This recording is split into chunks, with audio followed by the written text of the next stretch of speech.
Hi there, welcome back to Gadget Mad Lad. And it's, well, if you remember part 4 of the Nintendo Gameboy Macro XL 2020, it was a failure and I didn't do it. But through trials and tribulations, celebrate good times, come on! I finally done it. I fixed it, then I broke it again, then I fixed it, and I broke it again, and then I fixed it. Right, the first thing was the fuse. Right, so I was saying the wrong information for the fuse. I thought it was a 33,000 ohm fuse, which it wasn't. It was a 330, so 338 ohm fuse. So looked about everywhere, and I was like, okay, this is seriously not good. So I found something close, which you can see. 304 ohm fuse. So I thought, okay, that's clearly got to be close enough. So took the other fuse off, put one of them on it, and it turned on and then turned straight back off again. So I was like, okay, what the hell do I do? So I watched a few videos online and found, that was just before I get into it. So I watched a few videos online and I found that there's a way of taking the top screen LEDs out of the top screen, and using the wire from the top screen, you can manipulate it all together to squish it all in. And essentially, the LEDs that from the top screen are here now in a bundle of tape wrapped in like a circuit. I'll show it all in a second anyway. But the part I wanted to get to was I've modified it. I'll show you first of all. Turn it on.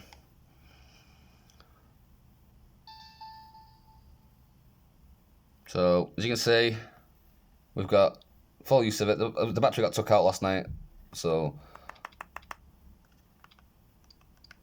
Just one sec, click confirm. It's all working anyway, it's definitely all working. I've checked it like multiple times now. We've even got sound, so I've got 2 speakers in it as well. So what I've done mod wise is I've given it a micro USB. Oh, you can see that or not. So I wanted to keep the original charger in and add a micro USB as well, but I messed up essentially, and one thing led to another, and lo and behold, I ended up naffing up a bit. So what happened when I took the actual original charge port off, on the back of it there, I ripped up the positive charge port, well, the pad on the board. I ripped that up by accident, so I was like, okay, what the hell do I do now? So looked at the board and sussed out on the back of the board where there was another connection. Essentially, I've done a really good, so I'm really happy with the soldering job I've done on this. It's quite good, to be honest with you. So as you can see, look, it's fully loaded up. Not gaming it right now, but what I'll do, because obviously this is completion of the Gameboy Macro XL 2020, so might as well show you. So turn it back on now, and loads up. See? We have display. It plays the game. It works. And we've got volume as well, like I said. And you can hear that or not. Yeah, I'm guessing you can. Right, so we've been through enough of that now. So I'll turn that off. So 3 minutes in and I'm finally getting to the point. Right, so the battery I originally was going to use with the X on it, it was one of them, wasn't it? So it was, I had to modify the battery compartment to fit the battery in there, which I did, and I got it to fit, but it was really, really tight. So what I did, I found an old Samsung, I think it might have been the slider phone we did in one of the teardown videos maybe. So I modified that. It needs a bit of a clean, bit dirty, but I got it to fit in there. Actually, I need to desolder that, I don't have to get into it, so give it a second to heat up. Right, so here, let me get a flathead screwdriver to kind of pry it out. It's not like wedged in there good, but this is slightly smaller than the other one, so it fits in there a little bit more, snugly. Got it wired there. So, show you solder connections from the battery to the actual thing. Nothing mega special or anything, and the battery's disgusting and needs a wipe over, so bit of gravy stains on there. I think we're hot enough for the soldering now, so what I should be able to do is just tack this. Come off, you bugger. Anytime. Yeah, so I was really like wanting to get this finished, when I did the actual video itself, but I let it go on that long. At that point, the fuse, it was like, what do I do now? Because obviously people have tuned in to watch a Gameboy Macro XL. So I had to reassess the video. Like, there you go, so that's the battery. I put a bit of tape on the terminals to stop it from shorting against anything. It's quite a good little battery, to be honest. It's only 800 milliamps, so nothing special, but it does the trick, you know what I mean? So, see, I've looked on Amazon, and a replacement battery is $8.99 for this. So, no offence, but I'm not paying $8.99 for a battery when I've got loads of spare ones. I mean, it's a Frankenstein monstrosity anyway, isn't it, really? So, well, at the moment it is. Like I said, when we get down to the crunch of it, it will be, I'll be doing the housings on this and the DS Lite ones as well. I've not actually done any work on them since this has been the thing that's been occupying all my time, trying to sort out to get this done correctly, and so, since I move on to the next video. I do want to do the DSi Lite, the DSi macro, but I'm having a bit of trouble finding information in regards to what to do and where to solder and stuff, so that might not be for a couple more videos. It's still on the tables, definitely. I've got it there waiting to be done. I've got nothing else to do with it. I'm not going to fork out for a new screen for it because I want to turn it to macro essentially, but if people think I'm saying mackerel as well, I'm not. I'm saying macro. It's just my pronunciation. I'm a common person, and where I come from in Manchester, this is kind of how common folk speak. So if you used to like hearing like, oh yes, in this Game Boy macro, I'm not that kind of English. I'm the kind of English that sounds like, who can I describe myself as? Who do I sound like? What's he called out of, what's he called? The vampire guy out of Cassidy. Oh, Joseph Gilgun. Joseph Gilgun, there you go. He sounds common as hell, but I just love his voice, man. He's got an awesome voice. So I was watching an interview with him the other day on Russell Howard, and I've been really kind of like self-conscious about my voice. I was too paranoid, I sounded too common or whatever. So I watched him and I was like, yeah, man, he's the dude. He sounds awesome, him. So I'm embracing my Mancunian accent now. So there you go. So I sound a bit more confident. That's the reason why I'm trying to kind of overcome my issues. Anyway, so back to the subject at hand. Right, so here we've removed how many screws is it? 1, 2, 3, 4, 5, 6, 7. 7 tri-wing screws from the back plate to remove the back plate. We are not, this is the mod I was talking about. This is what's made the entire thing work now. Got a sweaty hand, sorry, maybe that was spat on it. Right, so what I'll do, I will remove this and I will show you everything else. Because if you look there, I know it looks messy, but I had to do a patch-up job. You see here where there's wires running from the leg to the hole there, I actually ripped the pad up there. So it was like, okay, what do I do? So anyway, so after I desoldered this pad, I stuck some grounding tape down, some 3mm black tape, it's perfect kind of grounding tape, and you know, so it wouldn't short on anything, and soldered it in place. I used some fuse legs from this PCB that I've got knocking about. I think it's like, I'm not too sure, it's a DVD player or something, but see these here, these little strands of metal, what I did, where the anchor points were for the actual, you know, these, on this, you can see properly or not, get it in focus. The legs on that, where it stabs through the actual board, I did, because obviously the micro USB I didn't have them, so I stabbed them fuse legs through the actual holes and you soldered them to the actual thing to hold it in place, you know, to give it more sturdiness, because I'm not glued it in place or anything, it's just held in by tension essentially. So alright, so enough chit chat, let's get to the goodies, because my soldering on this is, I'm quite impressed with it, to be honest with you. Alright, so first things first, let's remove these. I got to use a soldering iron to push the legs back, not soldering iron, what am I saying? Tweezers to gently push these legs back. Easier said than done. I torn this apart so many times in the last couple of days, it's like, it's starting to become muscle memory to me. I feel like one of them soldiers, you know, tears apart the gun and puts it back together again with the bandage on to kind of get us like a super quick time. Obviously, I'm nowhere near as good as they are, but let's say it's starting to sink in. The original DS Lite, before I tore it apart on this, I'd never actually tore one apart before, so I got that memorised pretty quick. Right, so that's just stuck down with some double-sided tape holding it in place, and that essentially is attached to what the top screen was originally, which is now consisting of this little thing I've got to squish in there, and that's what essentially, you know, the fuse that I was trying to find, it was to make this think that was still connected, which now it's connected, so I don't need the fuse anymore, hence why I've done this video. It's not for any other reason really other than to sort of like do I call this part 5 of the Game Boy Macro XL 2020? Is it finally finished, Macro XL 2020? I'll think of something and you'll see the heading of it, which I'm guessing will make you click on it. So right now I'm just removing is it 4? Yeah, 4 Phillips screws / crossheads. Once I've done that, this thing should be removable then. Yeah, I think that's it. Let's double check. I've not forgot any screws. Yeah, I've not forgot anything. So this should just literally lift up now. So leaving the screen behind.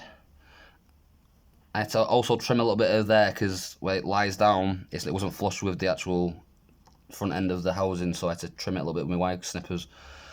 Right, so you look here, you can see that the LED that had the fuse on it has now been removed. So the LED, where I've connected them 2 points, LED C2 and LED A2. If you want to do it without that big bulky thing, you will need to solder a 330 ohm resistor to them two. I've been unable to find one, so I've had to go with this one up to here. On the DS Lights, if you're doing it on that, you can use a slightly lesser one, but obviously things might be different for you. I don't know, but I've managed to use a lesser one. But the point I'm getting to anyway, so that's what I showed you soldering. So I've got the speaker right, speaker left. That's where the positive on the charge port, where I ripped the pad up there. That's where that wire runs through this hole here to there to VIN there, if you can see. So I soldered it to there and soldered it to the positive leg on the micro USB, and you can see the anchor points I've made. It's not the greatest job in the world, but it's slightly wonky as well, but what can you do?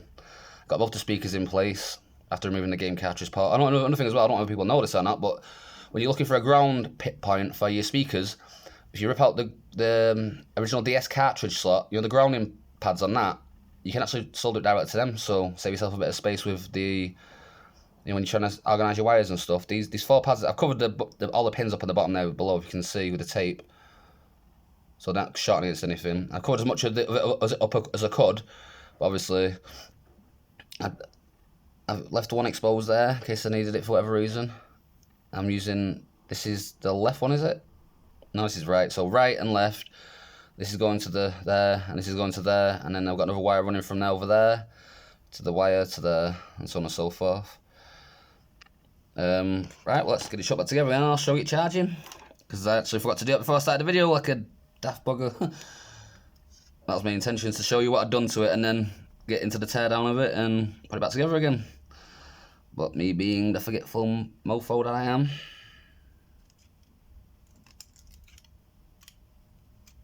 so let's get these through here. That was a bugger to get through. One through the through. Yeah, there we go. So now I should just be able to drop this into place. If you wonder why I've not put the other black thing on yet, because I need to get it into place first, so make sure they're pressing good. Yep, lovely jubbly. So first thing, what I do like to do at this point, to kind of anchor it down a little bit, is put the screws back in. So if you remember, your crosshead, your / Phillips screws, these ones, are only going in ones with the white circles. So if you get mixed up, that's the best way to do it. The crossheads go into the board without the back on, and then the tri-wings go into this bit to fasten it into place. So you only got crossheads on this bit, and you only got tri-wings on this bit. So they're all the same size, so you can't get mixed up too much. So obviously I'm sorry if I'm blocking the view, it's just awkward to get. I'm left-handed, so using my right hand is like a really bad idea. I actually watched a video the other day by Retro Future about making a left-handed Game Boy. It looked super weird, but I reckon I'd like that. That'd be a fun little thing to play with. Maybe gonna make one of them in the future. Oh, don't want to go losing that. So I need to get some DMG Game Boys and stuff, so I can be doing loads of mods and stuff.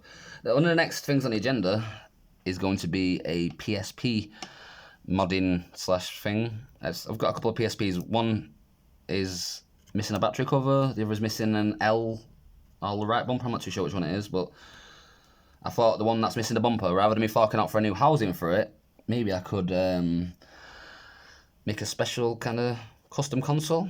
I've got the idea for you know, like a PSP, but in a clamshell type kind of situation. You know, like the Nintendo Gameboy SP as a clamshell. My thoughts were if I could maybe take the screen off the PSP itself and attach another broken PSP to the top of it on a hinge or something maybe, and have that as a whole screen and the buttons on the bottom side. I'm not quite, I don't even know if it's possible, otherwise we'd even stretch that far, but it's an interesting thought, I think. I've seen Elliot do his weird Game Boys and stuff like that, and it's got me, give me a bit of a taste for it, so I figured, why the hell not? Except unlike him, I don't have the, what's it called, the filler stuff, you know, like the body work filler, so mine would be like El Cheapo.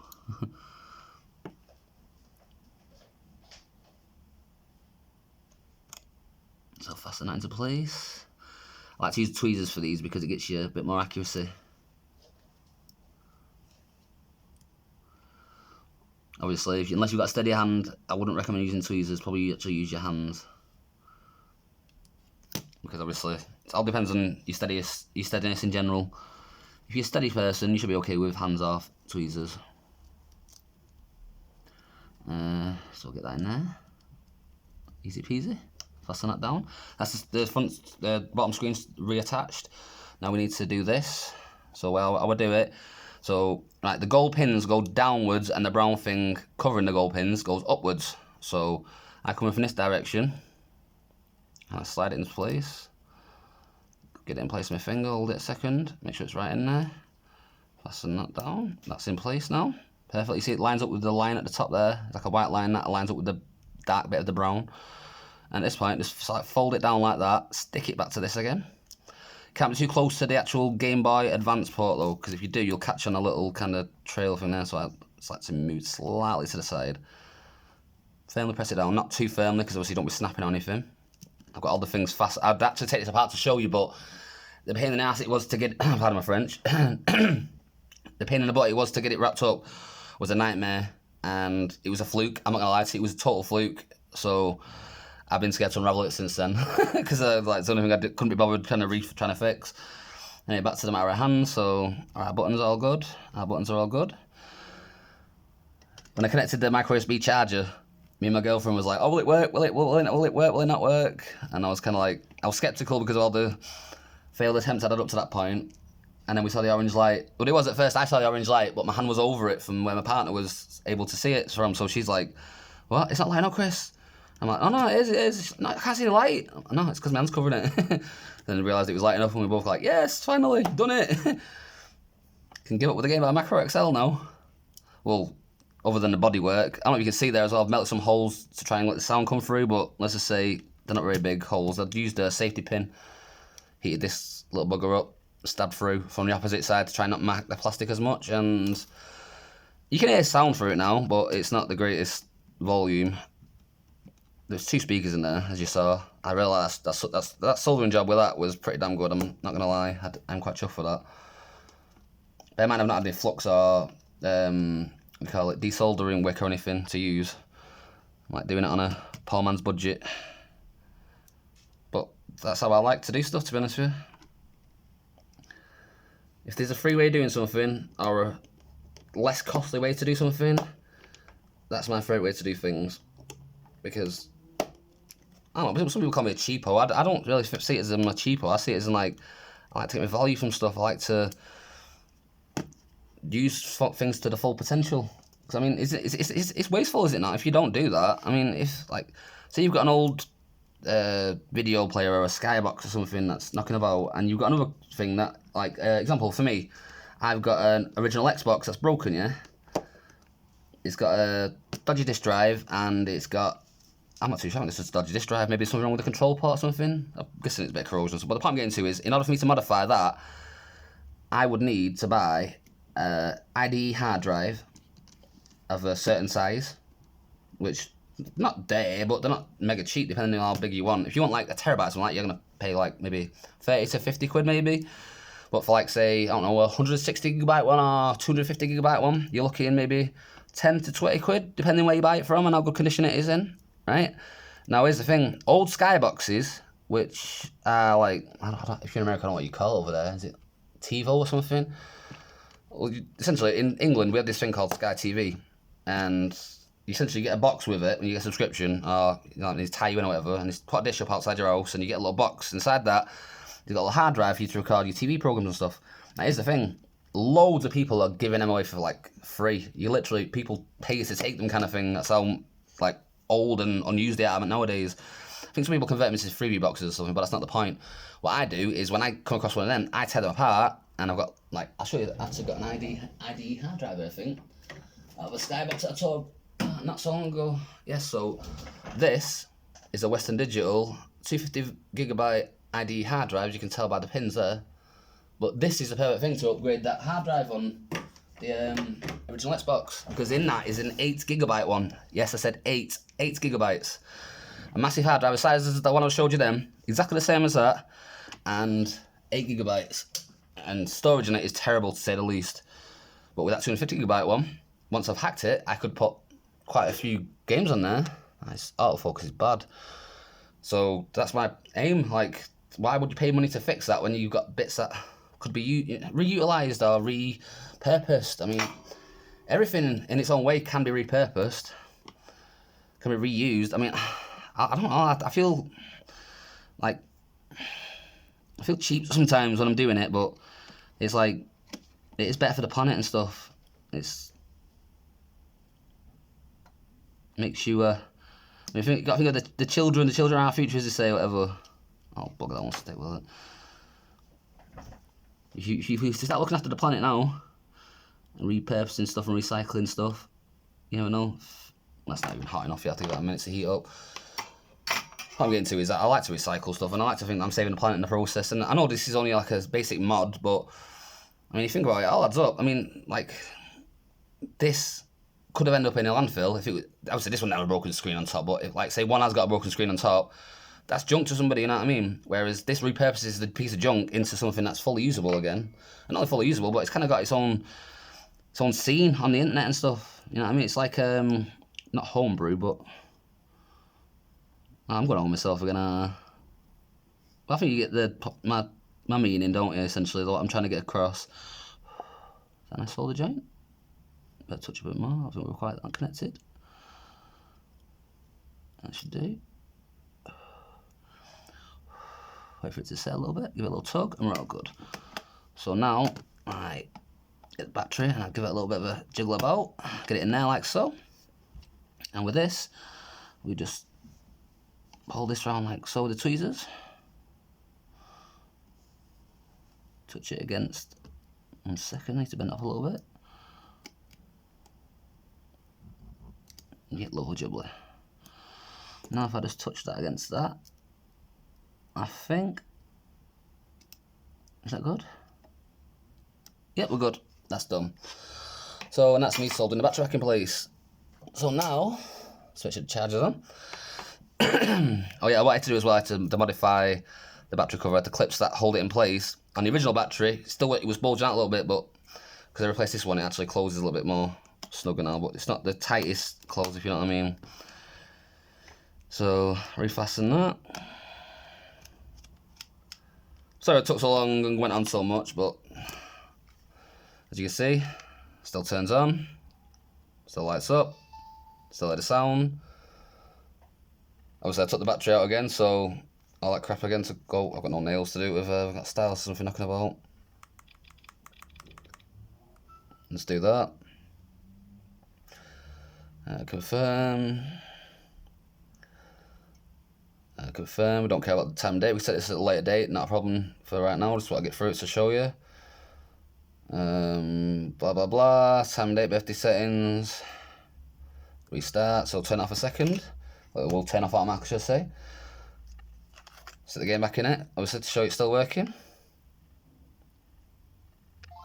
Yep, loaded up there. And while it's loading up, I'll get my charger ready.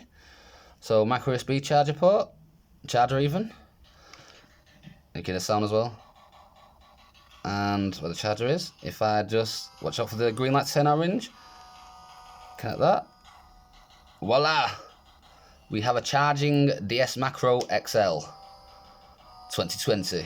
And it only took 25 minutes for me to show you the whole bleeding thing. Take it apart, put it back together again. Well, that be that then. Not quite sure what the next episode's going to be about. Maybe a teardown, maybe making something. Tune back in and find out. And I'll see you then. Thanks for watching. Bye.